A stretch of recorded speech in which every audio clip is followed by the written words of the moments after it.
Hello, everybody, and welcome back to the Ketogenic Fasting Project. My name is Tom. Today, I want to talk a little bit about why I decided to go carnivore for reasons other than just other people's results. So, basically, the kind of science that really grabs me is things like anthropology, paleontology, archaeology, stuff like that. I really love the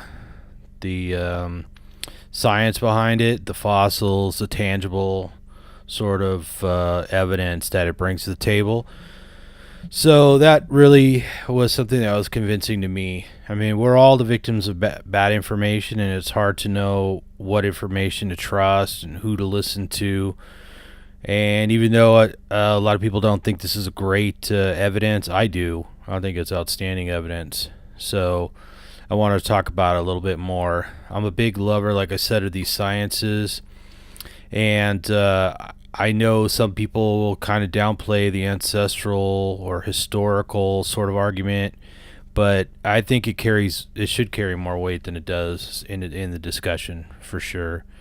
So I think that the sciences clearly demonstrate that meat was our primary food, and I don't think there's really any doubt. So some people would say that modern livestock is much fattier than prehistoric animals, but this really isn't the case because there were animals like mammoths, mastodons, and elephants, and three-toed sloths all over the place still probably about 12,000 years ago. A lot of people thought that perhaps they were eaten to extinction, but I think it's pretty clear now that at the beginning of the Younger Dryas or the mini ice age, there was an impact event that changed global climate in such a way that many of these animals went extinct. A lot of large mammals went extinct, and I'm sure a lot of hominids, a lot of humans perished as well. But only small pockets of things like mammoths and stuff like that survived after that event, and eventually went extinct. But of course, we still have elephants, and the North American mammoths really were very close to the elephants. They weren't as hairy as like the real shaggy mammoths. So, anyways, I think the evidence demonstrates that we ate them because we built dwellings out of them. We left piles of their bones with tool marks on them, and even more specifically, the stable isotopes or nitrogen signatures that are found in hominid fossils, human fossils. They don't just contain mineral that replace the bone. There's also collagen that's left behind, and even DNA. They're able to extract DNA from these fossils now. So when they extract the collagen, they're able to do an isotopic analysis on it and find the nitrogen signature of the food of that. Let's say we're talking about humans and pre-humans. They're able to not only know that it ate animals, but how many it ate, in what type of ratios. The science is very clear on this, and they've been collecting this data for over 30 years. As I recall, it was mentioned by Mike Eads in Protein Power. If it wasn't in Protein Power, it was one of his other writings. So it's that book came out quite a while ago, and I believe he stumbled upon that information from starting sometime in the 70s, well before he wrote that book. So, and then if you read newer papers like Mickey Van Door's Man the Fat Hunter, you see the evidence he compiled for it. If we go back 2.7 million years, we find the bones of animals that were butchered, so large mammals that were butchered with stone tools. So we know 2.7 million years ago, hominids like us were butchering and eating animals. And why would it stop until, like I said, about 12,000 years ago, when we have this apparent impact event where a piece of a meteor, a meteor that's breaking apart, enters the Earth's atmosphere, and a large chunk of it lands in I believe it's the Greenland ice sheet they've found the evidence for a large impact there, and the ice that accumulated above it indicates that that's the right timing. And we know a lot of large mammals went extinct around that time. And then there's this large black mat or Younger Dryas boundary marker that shows that there was some sort of impact that created the nanodiamonds, and then you find the trace elements that accompany things, elements that are not abundant on the surface of the Earth. A lot of those heavier elements actually sank towards the core of the Earth when the Earth was forming, and so they're not found in abundance in the crust. But when meteors impact, they bring those elements, and in this case, this black mat, there's an actual layer of black that can be traced across continents to quite a large extent that has all these nanodiamonds and molten glass and rare minerals in it. And it all times nicely with the extinction of these large mammals that we apparently ate.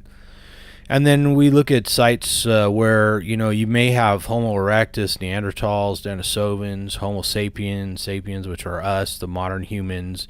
We may well be indistinguishable from some of them, but we also may have cohabitated the same sites over thousands and thousands of years, and we were all eating the same animals. Because their bones, we just piled up their bones, and they get buried in layers, and then modern scientists come along and excavate them and study them and realize, yep, it's been eating animals all this time. And it was not till about 50,000 years ago, maybe 55,000 years ago, that we find any evidence that we're really eating any plants at all.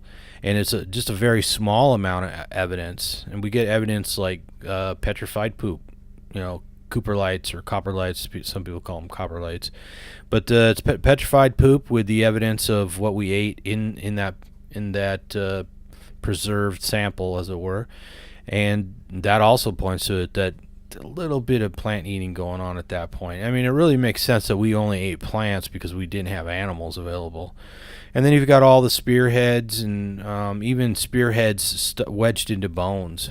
So it's pretty clear that somebody carved a spearhead and killed an animal with it, and thousands of years later someone discovers it. So we even built dwellings, like little houses, out of mammoth bones. And it's really not as hard to kill a large mammal like that as one might think, because they're typically not afraid of people. So people can get quite close. They can gore it in the ribs with a spear and let it bleed out. Even in modern times, hunters, particularly indigenous people in Africa, will slice the tendons in the back of the leg, sneak up behind the elephant and cut the tendons, and then the elephant can't run away, and then it can't stand up and trample you and stuff like that. So it's pretty easy to take it down. And of course, there's tricks like tar pits and just regular pits, camouflage pits, and driving them over cliffs and starting fires, and all kinds of evidence for hunting with those methods. So getting an elephant or a mammoth or a three-toed sloth or whatever really wasn't that difficult, apparently. And that's one of the reasons why we evolved the way we did. I think the hunter-gatherer sort of label is misleading, because I don't think human beings did much gathering until later on. I don't think there's that many plants that human beings can eat without consequences. And then it really comes down to how much of any particular plant an individual can tolerate, because plants are full of pesticides. That's what they do to get by in nature. Most plants don't want to be eaten, So they have all sorts of chemical compounds in them to deter all kinds of predators, from bugs to mammals to people, and not necessarily derived based on the predator, but just what worked in general, right? And then, you get to Egypt, and of course there's lots and lots of mummies. Egypt's known for the mummies, and we see that this is really the onset of things like modern diseases, like arthritis and diabetes and joint deformation, and the craniums actually get smaller, so the brain cavity gets a little smaller. People get shorter, and this is one of the first cultures to cultivate grains and stuff on large scale, and it syncs up nicely. And you see this repeated later on when so-called European diets come along into regions where people basically domesticated animals and hunted, and then now they start planting crops. And then you see, when you dig up their graves and you compare their bones and whatever else you can find, you find that these diseases start setting in. And even, I like to point out that even horses get diabetes from eating oats. We always make the joke about Wilford Brimley selling oatmeal, and now he sells diabetic supplies. So there you go. Oats are notoriously bad for your teeth as well. So you see this sort of these common clusters of things like tooth decay, and then diabetes and obesity and arthritis and cancer and heart disease. They seem to track quite nicely with cultivating crops. And of course in modern times, not just eating things like grains, but also eating all kinds of processed carbohydrates, refined flour and sugar and everything. And then you add into that a lot of plants have, things like lectins and oxalates and phytates and stuff like that in them, that cause a whole host of inflammation and digestive issues and malnourishment and stuff. And I think to some extent we've all just kind of gotten used to a lower quality of health, and that's part of the problem. So we don't realize when we're eating these things, we think this is normal, but also, things like acid reflux or, a little pain, joint pain here and there or whatever, all that stuff is really just a result of a poor diet, and it's not normal, So I think that when you just eat meat, you bypass all that. I mean, you can't eat a bunch of bananas all day. Those bananas weren't available. And I think I've mentioned this before, but the prehistoric bananas were small. They had a lot of seeds in them. They weren't as sweet. And now we have these giant, Chiquita-style bananas that are really sweet and starchy. And, those weren't around. People didn't evolve to eat that stuff. That's all a modern invention, just like everything else in the produce section in your supermarket. None of that stuff was around. So I think that this is the thing about eating meat, really, is that human beings are engineered to eat meat, fatty meat, eat lots of fat. I think that's why our brains evolved. I think that's how we're designed to be fueled. If you take a chimp, a chimp pound per pound is stronger than a man for sure, but he's never going to be able to throw like a human being, and he's never going to be able to run like a human being. So human beings evolved, I think, to throw rocks and spears and stuff like that to catch game, not to knock fruit out of trees. And even horses, there's a famous foot race. Human beings race against horses, and if it's warm enough, the human beings win, because the horses can't cool themselves. And this is true of a lot of animals. Even a cheetah, I believe that's the fastest animal on land, and a cheetah can only run for a short distance before it overheats, and they got to lay down and pant really hard. They have to dissipate heat through their paws and all this stuff, where human beings sweat. Horses froth, and it's not quite as good of a cooling mechanism. And I think these are the advantages that human beings had that made them capable hunters. So after this long established history, I think it was clear to me that we ate animals, we evolved to eat animals, and that's why meat is our food. And it doesn't make any sense to take a component like cholesterol and blame it for everything. If people are dying of heart attacks, it's not because they just have cholesterol circulating in their blood. And now we know more about that. It's things like oxidized cholesterol or oxidized LDL that infiltrates the wall, the coronary arteries and stuff like that. We know it's inflammation in the arteries that accumulates the plaque.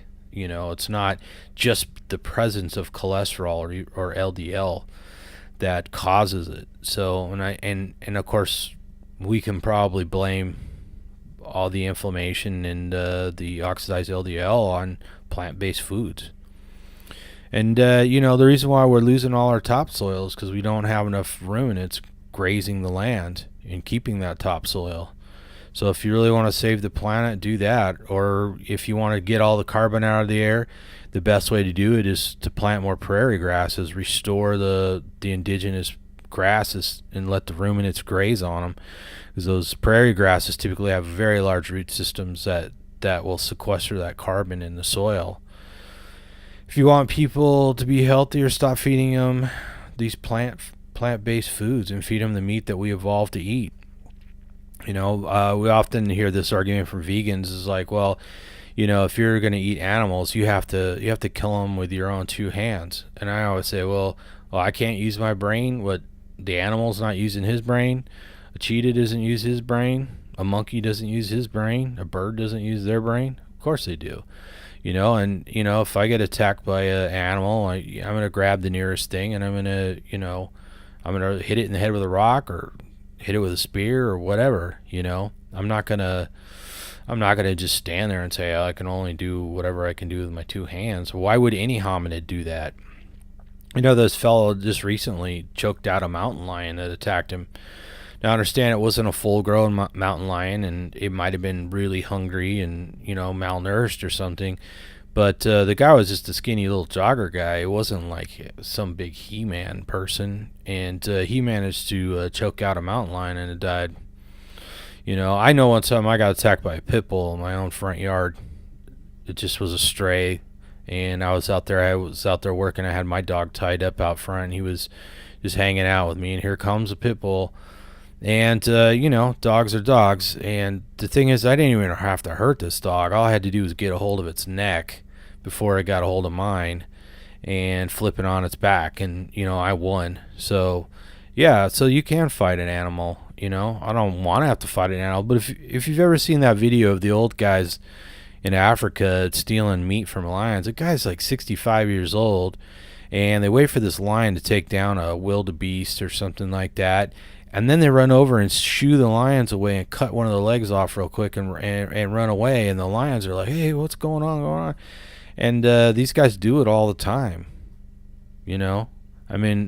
Hats off to them. That's some ballsy maneuvers. But let's face it, that's a living, right? These guys eat well. Those guys, a 65-year-old guy, and he's ripped. So, anyways, I think that we're sort of born into this world, to drink breast milk in the beginning, which has essentially been described as a ketotic state or a state of ketosis. And I think a fatty, meat-based diet is really what we're meant to eat. I think if you can go on a website like PubMed and look up the nutrition of mammoth meat, yes, there's been many studies done, and compare that to something like beef, you'll find out that, yeah, you can establish this history that we've been eating things like mammoths for millions of years. And even though we don't have mammoths and we don't like the thought of eating Dumbo, we have very, very similar foods available to us, and that's why they're healthy, and that's why people ate them. So anyways, if you don't like reading studies or whatever, look up some videos. There's tons of great videos out there. If you want to check out some of the references, go over to carnivoreinfo.com. I try and squirrel everything away over there by category so people can find it.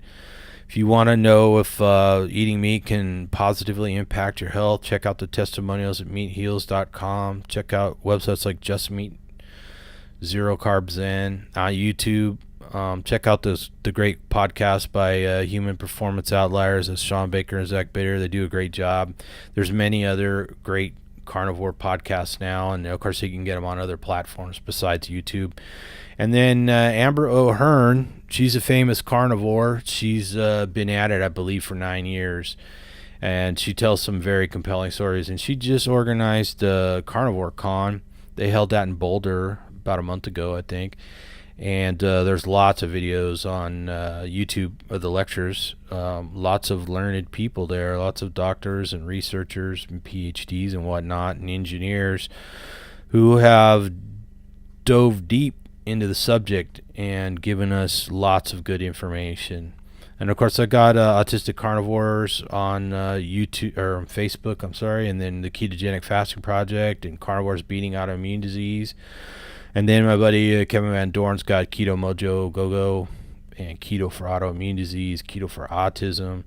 So World Carnivore Tribe is a giant group of 25,000 people or something in it. It's always got something going on. And then 100% carnivore. So there's many places you can go for more information. You don't have to take my word for it, but I do appreciate it if you pass on my videos to people who might benefit from them, and subscribe to my YouTube channel, and come join us on Facebook. Come join the conversation. I post lots of studies in there and try and get people to talk about it. It's all about improving the quality of life for everybody. So anyways, thanks again, and everybody out there, feel better.